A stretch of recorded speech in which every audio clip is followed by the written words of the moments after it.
حضرت صاحب اللہ ولیوں کے بارے میں قرآن کی روشنی میں وضاحت کریں۔ اللہ کے ولیوں کے بارے میں بہت ہی واضح آیت آپ کو پڑھ کر کے صحت ترجمہ کی ذمہ داری لے کر کے بتاتا ہوں۔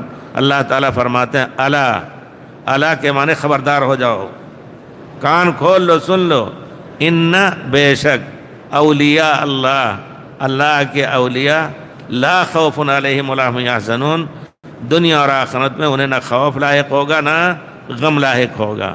کون ہے وہ؟ اللہ نے بتا دیا، الذین آمنوا، وہی اس آیت کے پیچھے دوسری آیت الذین آمنوا وکانوا یتقون، جو اللہ پر ایمان لاتے ہیں اور اللہ سے تقوی برتتے ہیں، وہی ولی ہیں۔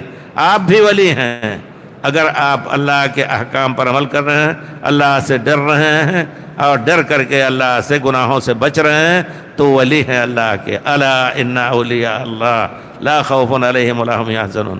اور صوفیہ نے جو درجات بلند کیے ہیں، فلاں ولی ہے اور فلاں قطب ہے، فلاں بدل ہے۔ قطب بھی کسی کو بنا دیا۔ قطب کہتے ہیں دنیا کے چلانے والے وہی ہوتے ہیں، جس طرح چکی کی ایک کیل ہوتی ہے، اس کے ارد گرد چکی گھومتی ہے، تو یہ بزرگ دنیا کو گھماتے ہیں اور دنیا ان کے ارد گھومتی ہے۔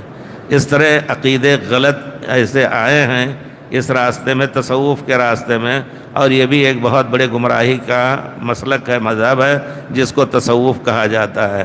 دین سے الگ ایک مسلک ہے۔ جی، اللہ کے ولیوں کے بارے میں آپ نے قرآن کی آیت سنی، اور آپ بھی ولی ہیں انشاءاللہ۔ وہ کہتے ہیں غالب میں تجھے ولی سمجھتا جو نہ بادہ خار ہوتا۔ وہ جانتے ہیں کہ اگر شراب نہ پیتے تم بھی ولی ہو جاتے، کیونکہ تقوی نہیں برت رہے ہو تو ہم ولی نہیں کہیں گے تم کو۔ وہ بھی معنی سمجھتے تھے ولی کا، میں تجھے ولی سمجھتا جو نہ بادہ خار ہوتا، تو بادہ خار یعنی شراب نہ پیتا تو میں ولی سمجھتا۔ ہر مسلمان ولی ہے بھائیو، جو اللہ کے احکام پر عمل کرتا ہے، اللہ پر ایمان لاتا ہے۔ ولی کوئی خاص ایسا آدمی نہیں جن کو کوئی پر ہوگا یا سینگ ہوگی، نہیں، یہی عمل صالح آپ کو اللہ کا ولی بناتا ہے۔ اور اللہ تعالیٰ فرماتے ہیں لا یزال عبدی اللہ تعالیٰ فرماتے ہیں کہ اللہ کے قرب کا سب سے اچھا طریقہ فرض چیزوں کو ادا کرنا ہے۔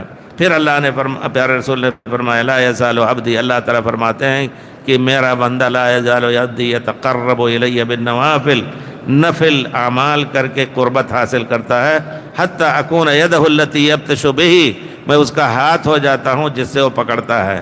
یہ معنی نہیں کہ اللہ تعالیٰ آدمی کے اندر وحدت الوجود کے قائلین کی طرح اللہ تعالیٰ داخل ہو جاتا، نہیں، اس کا ہاتھ ایسا ہوگا کہ اس سے غلط کام نہیں کرے گا۔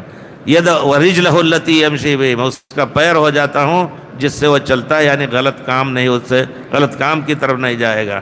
اور اس کی زبان ہو جاتا ہے اللہ تعالیٰ جو خیر ہی خیر بولتا ہے۔ تو یہ ہے ولی کا درجہ، لا یزال عبدی یتقرب الی بالنوافل۔ اس پر امام شوکانی رحمۃ اللہ نے بڑی کتاب لکھی ہے، قطر الولی فی شرح حدیث الولی۔ ولی کی حدیث یہ جو ہے، اس کی شرح میں 300-400 صفحے کی کتاب بڑی خوبصورت لکھی ہے، بڑی اچھی۔